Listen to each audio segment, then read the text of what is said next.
Yes, people, and welcome back to my channel, which is about Jim and DRC. So, we have a lot going on today. We've got the first UK solo eclipse happening today, followed by the Super Cup between PSG versus Aston Villa. So much happening. But as today is a Chelsea related video, I want to talk about Enzo Fernandez because I think it's quite clear that the situation, the saga that's been going on all summer, it's been I don't know, man. It's been crazy. It's been crazy to say the least because because City are interested in signing Enzo Fernandez for 120 million pounds. Chelsea value him at a maybe a higher price. And listen, this week Enzo came back to training along with the players that went deep in the World Cup. So and plus the new signings, including the new signing Pedro, which just announced today. Um, so yeah, Enzo Fernandez. I mean, where do I look? Hear me out. This is where I stand on this because I think I'm at a point. I'm getting towards the situation where there needs to be some clarity, and there needs to be this needs to be resolved as soon as possible because this time next week the Premier League starts, and then two weeks after that the transfer window ends. So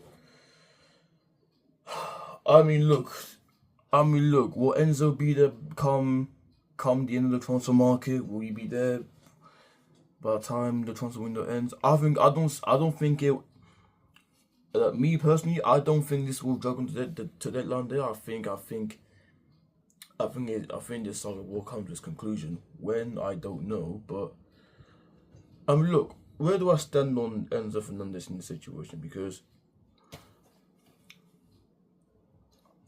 look, I appreciate Enzo a lot. Obviously, whenever he plays, puts on the blue shirt, always giving his all at his quality, and he's bailed us out many times. Whenever his with his goals. His goals have pretty much saved us really in difficult situations. We don't want to in tough situations. Enzo's always been there. Balling up for us, scoring crucial goals, important goals, like vital goals. You know what I mean?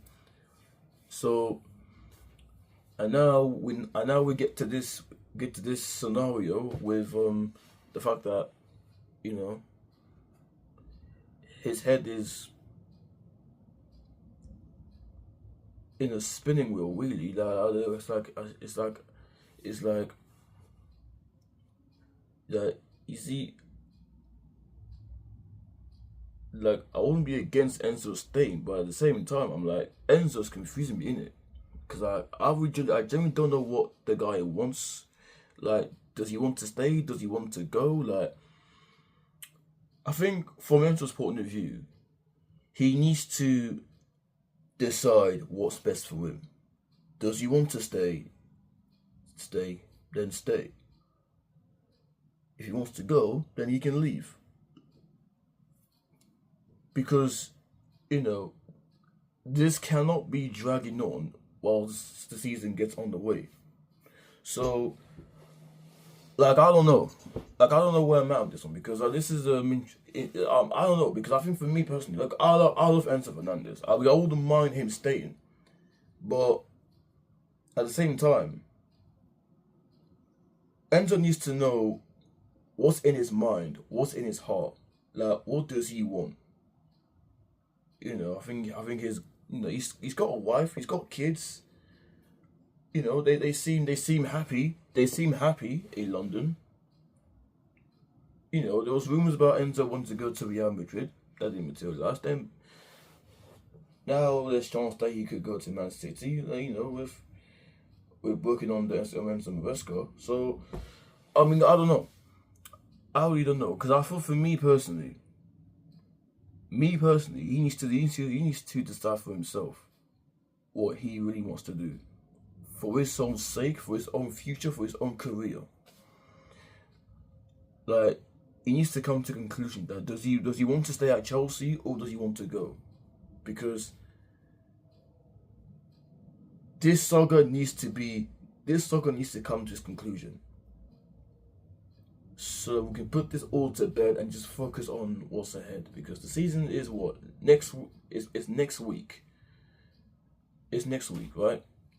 We got one more preseason game against Real Sociedad on Saturday, which now that everybody is back, the whole group is back, we will see where we're at ahead of the new camp, because let's not forget, we don't play until a week on Monday. So next week we've got the full week to prepare for the opening game on Monday night, a week on Monday. So look, with Enzo Fernandez, look,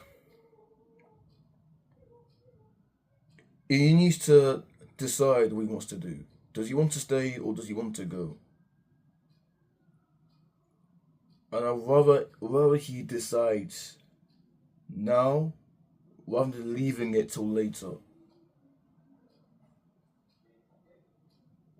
You know, as a Chelsea fan, that's my advice would be to decide what you think is best for you moving forward. Because I think the longer it goes on, the longer this saga goes on and on and on and on, you get to a point asking yourself, well, maybe I do want to stay, or maybe I want to go. So he's got to make his mind up, and hopefully, listen. We'll see what Xabi Alonso said in his press conference this week ahead of our final season game against Real Sociedad at the Bridge on the weekend. But yeah, listen. Look, I personally think Enzo should decide what's best for him. And come up with the right conclusion, because this saga needs to come to its conclusion. It needs to come to an end ASAP. So there you are. I mean, what do you guys think? Do you think Enzo will stay? Will he stay beyond the transfer market? Will he be there for the opening day of the season? We'll find out. We'll find out. Now, in terms of Fulham away on the opening day, I wouldn't be surprised if Enzo started. Because if he starts and scores, let's see how the crowd reacts. Because, you know, I think it's fair to say that this saga it's been going on for so long. So yeah. So we'll see what happens at the end of the transfer market. Also, we just signed Pep Chauvet. That's been confirmed now. Now we need to shift onto departures. Get some players out of the club that don't need to be there. We got to up the levels here. You know, we need to get back to the Chelsea that we know of, which is competing, winning for titles. We need to get back to doing that. So I want to know your thoughts in the comments down below. Do you think Enzo will stay beyond the transfer market? For me, I'm 50-50, but let's see what happens. So yeah, like, subscribe, and I'll see you guys in my next upload. Love and God bless.